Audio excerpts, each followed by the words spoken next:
ఎరా చాలా రోజుల తర్వాత వచ్చావు, ఎలాగున్నావు? బాబాయ్ నాకు 1,00,000 కావాలి కాలేజీ ఫీజు కట్టడానికి. నా దగ్గర డబ్బులు లేవు. నువ్వు మా ఇంటి పెట్టవే కదరా, ఇప్పుడున్న సిచ్యువేషన్లో మా దగ్గర డబ్బులు లేవు.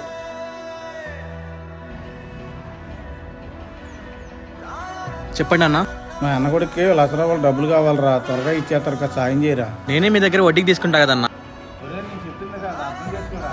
మీరు చెప్పేది ఏందో నాకు అర్థం కావడం లేదు. ఓ పని చేయి, సాయంకాలం అతని దగ్గరికి వెళ్ళి డబ్బులు తీసుకో. సరే బాబాయ్. అలాగే 10 నెలల వడ్డీ కడతాం, మర్చిపోకు. నువ్వు టెన్షన్ పడు బాబాయ్, ప్రతి నెల 2వ తారీఖు వడ్డీ కట్టేస్తాను. డబ్బులు వేస్ట్గా ఖర్చు పెట్టకరా. సరే బాబాయ్.